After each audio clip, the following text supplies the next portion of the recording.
Now, another important side note, Robert Zimmerman, where has he been? It's been something that many people have been talking about. Amoebas can be found in bodies of water like the one behind me. Fresh water. Experts suggest holding your nose, using a nose plug, or keeping your head above water.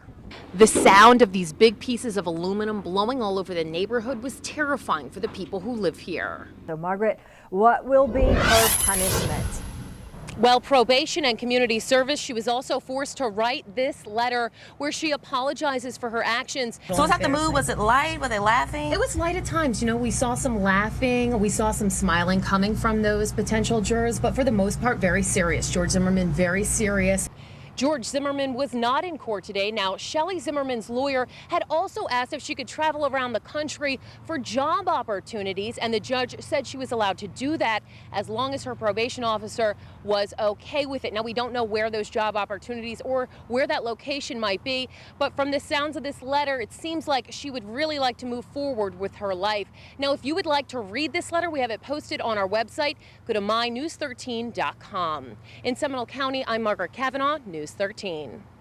You also want to make sure that your tires have enough air, because if you don't, it increases the chances of your tire overheating, which makes it more likely for you to have a blowout. Health experts say that many people are sitting at a computer all day and don't get enough exercise. He was here waiting for his daughter to get off the school bus after she spent the day at high school. But this is the same area where the two of them were here this morning when their normal routine turned terrifying.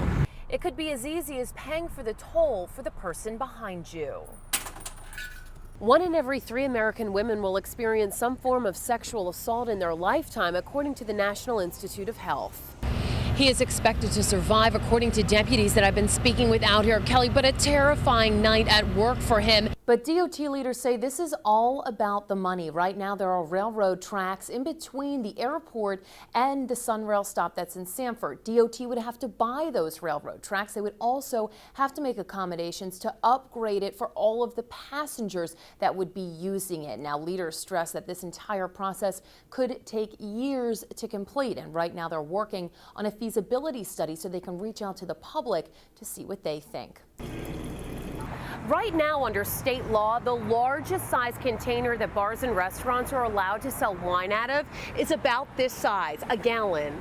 Every 9.5 minutes, someone is infected with HIV in the United States. Right now, there's over 1 million people living with the virus, according to the CDC, and they say 1 in 5 don't even know that they have it. They tell me that you'll be seeing more medians like the one I'm standing on out here on Orange Blossom Trail to try to give pedestrians a safe place to wait while they try to cross the street. Shelley Zimmerman accepts her punishment, 1 year probation, 100 hours of community service, and the letter that she's already written to the judge that she lied to. All because she lied under oath, saying the couple was broke during George Zimmerman's bond hearing.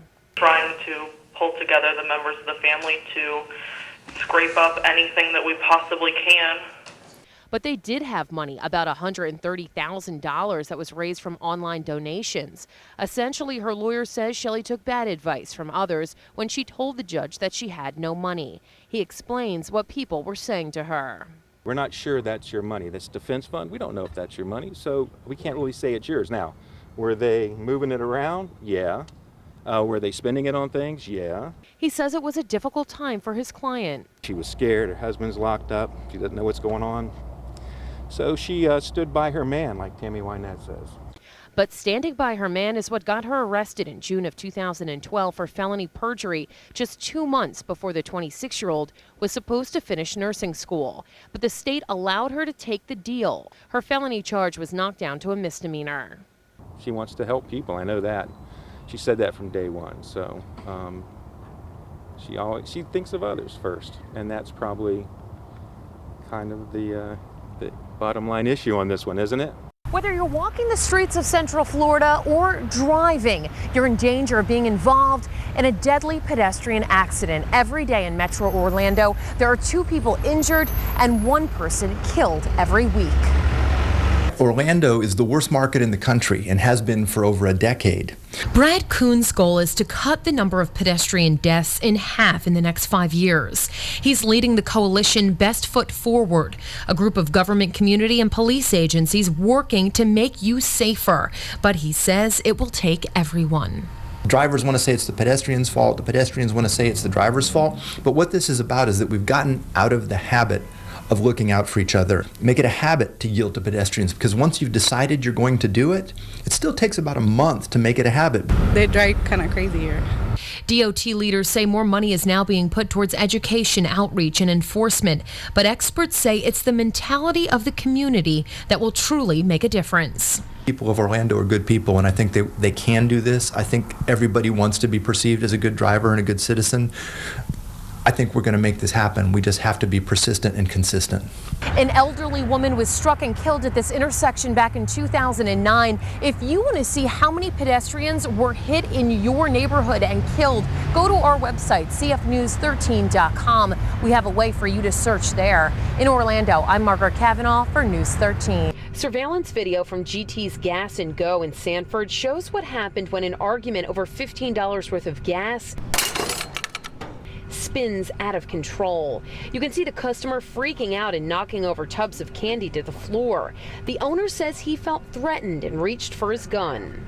I was really scared my life, and my gun was in my counter.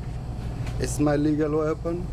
But what happened next is what police say got him into trouble. You can see the customer leave, then the owner follows him. What the problem was, again, that was in question, is that is him having the firearm and him actually going after, or that is pursuing the patron. The owner claims that he was trying to get a better description of the man. I just try to protect myself and protect my business. He says this is what happened about a month and a half ago. Bullets hit the side of the building. He says that it wasn't the first time. Police say there have been 3 robberies here in the past 3 years. The owner claims people have fired shots at his car and at his building several times. Police say they know he's experienced problems in the past, but say he took it too far when he followed the customer out of the store. And I come in this country to live lawfully and live an American dream. In Sanford, I'm Margaret Kavanagh, News 13. Living Waters church pastor Terry Hollow was stunned. A volunteer at his church, 25-year-old Jonathan Kowalski, has been accused of trying to lure an 11-year-old girl to have sex. Reports show that Kowalski told the child that he was 16 and thought she was possibly 14, even referring to her as his girlfriend during an interview with investigators. I'm sickened. I'm just sickened about what he did. The pastor says that he's been volunteering here for about a year. He started texting with the 11-year-old girl. Her mother saw it. She showed the pastor. That's when authorities got involved. But when we saw this, we were devastated, and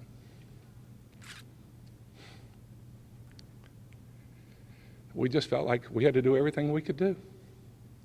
Osceola County detectives went undercover and started pretending to be the child through text messages. They arranged a meeting with Kowalski where he was arrested, carrying condoms and a necklace for the child. Many parents don't realize that the children have total communication with the entire world. And they don't know that their children could be possibly talking to predators. He also volunteered at Give Kids the World, an organization that helps children with life-threatening illnesses. Representatives say he's been there since 2009 and frequently would dress up like a pirate or clown. Both groups where he volunteered say he passed background checks and was never alone with any children. We're just praying this as far as it went. Now this pastor says his church is reviewing their policies and speaking with parents. They grow it, they pick it, and they ship it to the Brevard County Jail. It's called Work Farm. Instead of going to jail, criminals come here. They live at home, go to work, but they also serve out their sentence on the farm. They're able to come out here during their normal days off from their regular jobs, do their farm time, which we hope serves as a deterrent from committing future crimes. They say there are over 20,000 onion plants in this section of the farm, and overall in the course of the year it saves taxpayers $8,000. And that's just the onions. They also grow lettuce, sweet potatoes, green peas, carrots, corn, and zucchini. Leaders in the sheriff's office say all the vegetables would cost $25,000 a year at the grocery store. It does keep a burden off the taxpayers. Plus, they're making the community better by growing the vegetables. Working to improve the community one seed at a time.